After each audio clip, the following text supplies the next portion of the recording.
Hello there, it's Percy Weller at your service. Here, I got flashed by a speed camera yesterday. Still, so what? I won't have to pay the fine. I'll get points on my licence, you know, because I'm a police officer, not a Joe public mug like you lot. Do you know 354 police were punished for speeding offences out of a total of 90,480? That's a ratio of 1 in 200. Compared to 84% for you other drivers, eh? You gotta laugh. The Metropolitan Police, you know, recorded 48,222 speeding offences by officers, resulting in only 57 tickets being issued. Hertfordshire was in second place, you know, registering 12,066 offences for every ticket issued. Here, have you read about that prison warden in America? He's refused to work on the electric chair.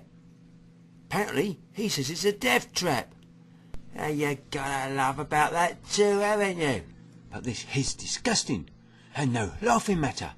One of our lads, PC Jonathan Henry, has been knifed to death in Luton by an immigrant, Tennyson Obi, who was born in Africa.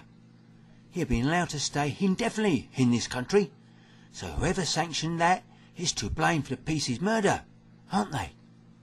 Obi should be sentenced to hang, shouldn't he? Talking about sentencing, did you read that her Newcastle man was given 18 months prison sentence for racial name calling and doing her Nazi salute to an immigrant? Yet, a teenager who killed a friend by kicking his head like it was a football after trivial row will only serve a year in prison. Lee Cowie ambushed Michael Chapman as he walked across the sports ground after a night out. Cowie, he'd undercover darkness, ran up behind Chapman and punched him to the ground before kicking him so hard he killed him. Cowie then went and changed his clothes before going off to eat a kebab. That's terrible, isn't it?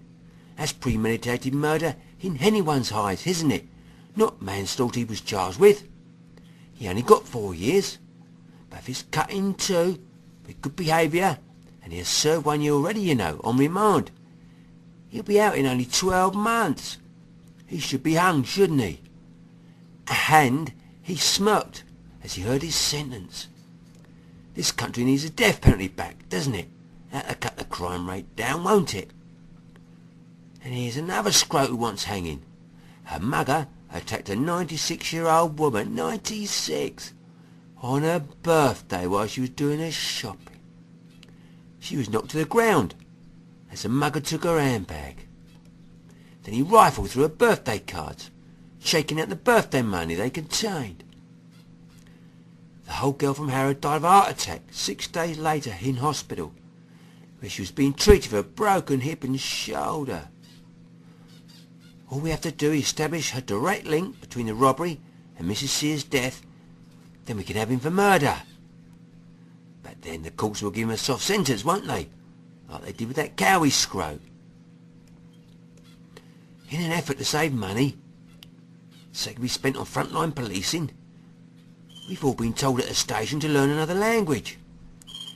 Because the Metropolitan Police spent 9.9 million last year on translators. I've drawn a short story, you know, I have. I've got to learn Somalian. Oh no. A memo said it is essential that we communicate clearly with victims and perpetrators to ensure that cases brought before the court are not jeopardised in any way. Perpetrators? That's a fancy word for those people who do the crimes, eh? Scrotes. He should have written clearly with victims and scrotes. That's an education for you, eh? Probably a grammar school bloke. But if we didn't let in all these foreigners, we wouldn't have the problem, would we, eh? It'd be cheaper, wouldn't it, too? In the past 12 months, apparently, police forces in England and Wales have spent £25 million on translators. You know, that's £4 million more than last year. Anyway, I've got to go. I've got to make sure my speeding ticket goes away. Bye-bye. See you next time.